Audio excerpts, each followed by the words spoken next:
does happen out here where we'll see wild looses of bears, but for the most part, this is your traditional coloration. It's those dark black and this almost dark brown. Now, we have both black bears and brown bears here at the park and in the United States, and it's very important that you know kind of the difference. For one, black bears, they don't like messing with people too much. They're curious animals, they like the food that you have, but they're not going to actively ever really chase after people unless you stumble upon a mom and her babies. She will chase you out of there. But black bears, for the most part, like to just kind of be on their own time. Brown bears, well, for a brown bear's food, and especially during that hibernation time, or right before that hibernation time, they're so hungry that anything and everything is considered food for them, right? They'll even hunt other black bears if they're that desperate for it. And for what's real unique is those brown bears usually are about double the size of these black bears ever are. So they can get to, the males can get to about 1,200 pounds, females usually around 600 to 700, while black bears for the most part usually average between 500 to 600 pounds in general for the males, big ones, right? Now another big difference is actually the claws, that claw right there.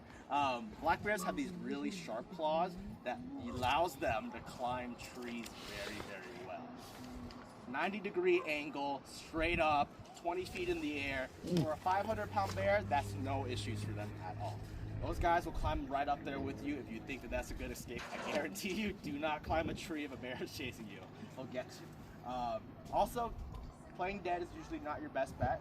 Your best sort of defense for these bears is something really smelly, right? We use pepper spray, bear spray, but it's super spicy. It has a lot of spices to it, pretty much. That's all it is.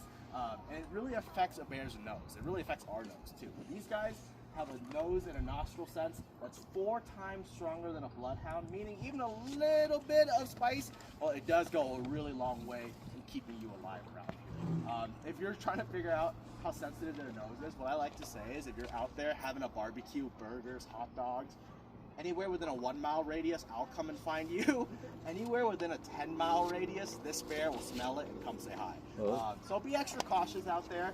They have bear-proof lockers and supply backpacks. It's funny, a lot of the bear-proof stuff was sent to us to be, tested by our bears that we get to go in with. A lot of them are not really bear-proof. Bear-tested for sure, but not bear-proof. It just takes them a little bit more time than normal to get into it. One of our grizzly bear snipers will